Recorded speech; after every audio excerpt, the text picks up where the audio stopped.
आज पूरे देश भर में जो लोग किसानों के समर्थन में उपवास पे बैठे हैं उनको भी, और जो लोग किसानों के समर्थन में बैठे हैं किसी भी वजह से उपवास चाहे ना कर पाए उनको भी, सब लोगों को मेरा नमस्कार, सबको मेरा प्रणाम।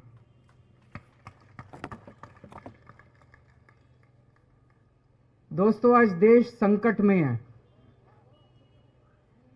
क्योंकि किसान संकट में है। किसी भी देश को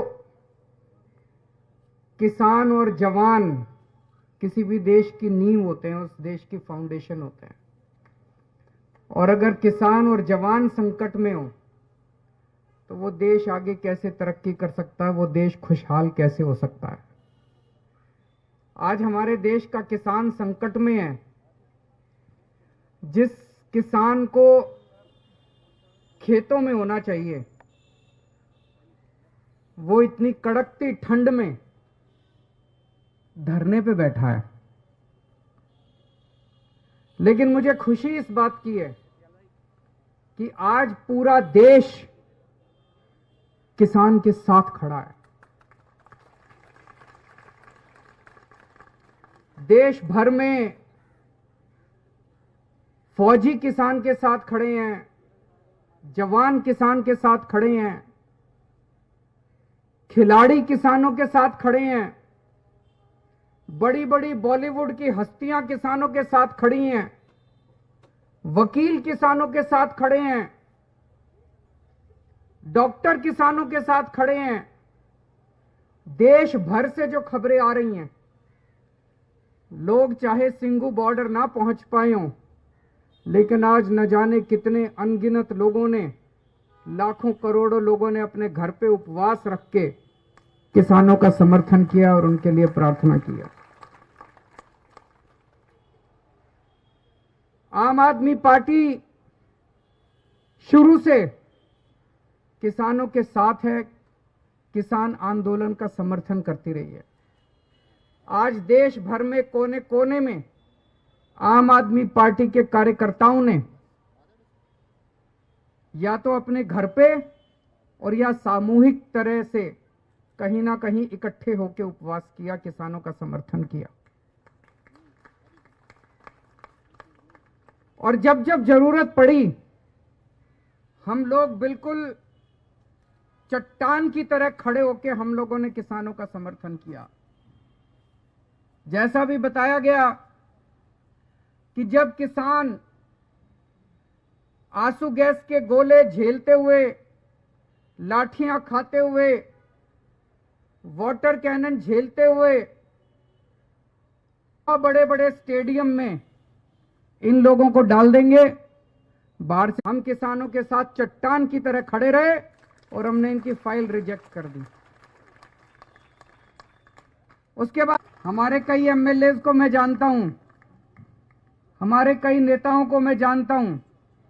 मैंने उनको कह दिया था कोई टोपी पहन के नहीं जाना, कोई झंडा डंडा लेके नहीं जाना, आम आदमी पार्टी का जिक्र नहीं करना। देश बचेगा तो आम आदमी पार्टी बचेगी, किसान बचेगा तो आम आदमी पार्टी बचेगी। आप में से बहुत सारे लोग रात दिन वहां पे सेवा में लगे हुए हैं। आप भी सेवादार बन के गए और मैं भी सेवादार बन के गया, बिना किसी आम आदमी पार्टी का सिंबल लिए मैं भी वहां पे सेवा करने के लिए, किसानों की सेवा करने के लिए गया। तो ये लोग बहुत नाराज हो गए। पिछले हफ्ते जब इनका आंदोलन था, एक दिन मैं भी एक दिन वहां जाना चाह रहा था, लेकिन इन्होंने मेरे दरवाजे बंद कर दिए सक्सेसफुल हो, और आज उपवास के ऊपर सारी पार्टी बैठी है। यह आंदोलन बहुत पवित्र है। आप लोगों ने देखा होगा किस तरह से बिल्कुल अहिंसा पूर्वक, कोई किसी तरह की कहीं हिंसा नहीं है। इन्होंने लाठियां खाई, हाथ नहीं उठाया। चीन और पाकिस्तान के एजेंट हैं ये जो किसान बैठे हैं ना, इन्हीं लोगों के भाई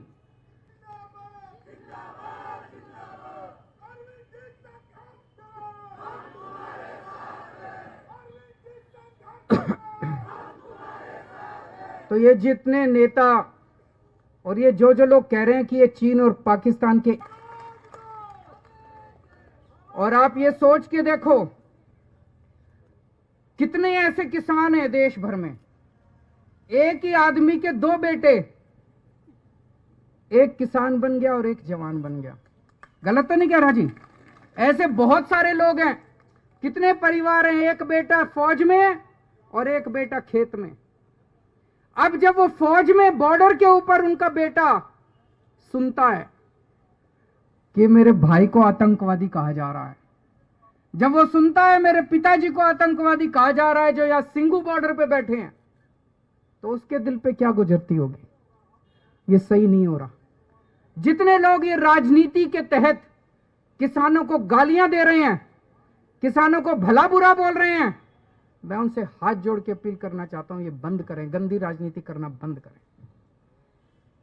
दूसरा, अभी जैसे काफी विस्तार में आपको समझाया गया, ये कानून केवल किसानों के खिलाफ नहीं है, ये कानून इस देश की आम जनता के खिलाफ है।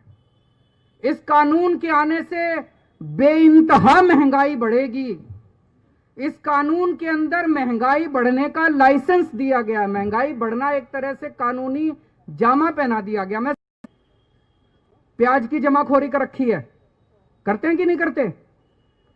महंगाई क्यों होती है? महंगाई इसलिए होती है, कुछ लोग सारा प्याज खरीद के जमा कर लेते हैं अपने स्टोर में, मार्केट में प्याज नहीं आता, मार्केट में प्याज की तंगी हो जाती है, इसलिए प्याज महंगा हो जाता है।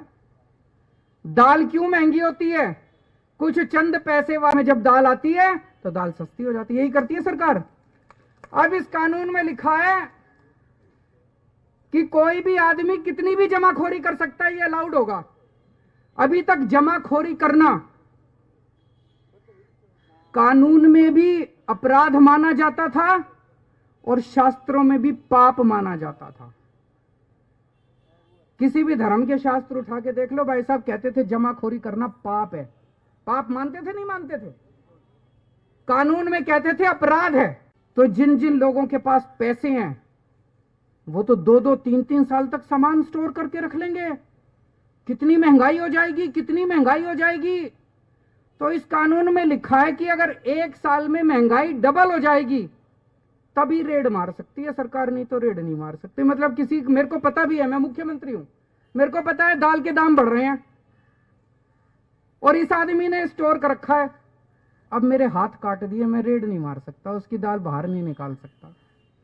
उसमें लिखा है कि ₹1 किलो और अगली साल 100, तो 4 साल के अंदर गेहूं 16 गुना महंगी हो जाएगी। 16 गुना महंगी 4 साल के अंदर। समझ रहे हो आप लोग?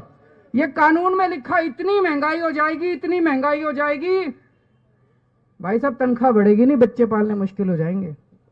तो ये पूरा कानून किसानों के खिलाफ है, आम आदमी के खिलाफ है। केवल और केवल कुछ चंद पूंजीपतियों को फायदा पहुंचाने के लिए कानून लाया गया। तो मेरी सब लोगों से गुजारिश है, ये मत सोचना कि किसानों पे एहसान कर रहे हो, कोई एहसान नहीं कर रहे। ये कानून अगर आ गए सारे के सारे लागू हो गए, लागू तो हो गए, ये बंद खत्म नहीं हुए। किसान बड़ा एहसान कर रहे हैं तुम्हारे ऊपर, जो बैठे हैं वहां पे। इस देश के लोगों पे किसान एहसान कर रहे हैं, जो कह रहे हैं ये कानून वापस लो। तो अपने को सबको इसकी खिलाफत करनी है। आज आम आदमी पार्टी एमएसपी गारंटी देने वाला कानून इस देश के अंदर लाया जाए। आज पूरा दिन मैंने भी, आम आदमी पार्टी के कार्यकर्ताओं ने देश भर में उपवास रख के इन किसानों की मांगों के समर्थन में प्रार्थना की है।